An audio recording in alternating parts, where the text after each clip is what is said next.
বিগত ৪ বছর আগে একটা মেয়ে একটা স্বামীকে ডিভোর্স করে দিল ৩টা সন্তান রেখে। এই মেয়েটাকে বারবার কোর্টে রেখে মেয়েটাকে বারবার বোঝানো হয়েছে যে আপনি আপনার স্বামীকে ডিভোর্স করবেন, আমাদের বলার অধিকার নাই, আপনাদেরকে বোঝাইতে পারবো।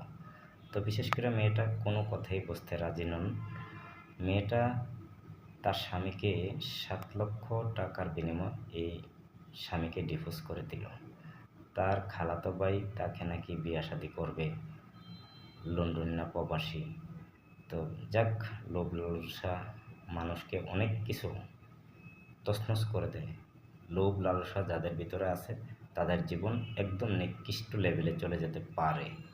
তো বিশেষ করে মেয়েটা যখন স্বামীকে ডিভোর্স করে দিল, মেয়েটা বারবার অফিসার সহ বোঝানোর চেষ্টা করলো এবং বোঝাইলো, কিন্তু মেয়েটা বুঝতে রাজি নন।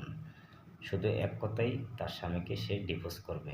তো বিগত ৪ বছর হয়ে গেছে, ডিভোর্স করে দিছে। তো এই মেয়েটার যে স্বামী ছিল, এই স্বামী কিন্তু তার থেকে অনেক উন্নত মানের, তার থেকে হাজার গুণে ভালো একটা মেয়ে সে বিয়ে করছে।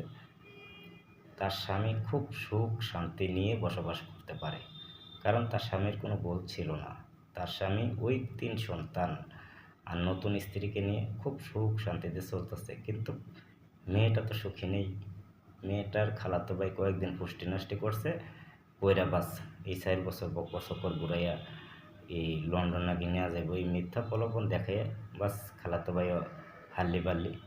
তো আসলে স্বামীর কিন্তু দোষ ছিল না বিধায় স্বামী সুখ শান্তিতে বসবাস করতে পারে। এই মেয়েটার ভুলের কারণে প্রত্যেকটা ডিভোর্সের পিছনে তার অভিভাবক গার্জিয়ান দায়বদ্ধ, আমি নিজে করি।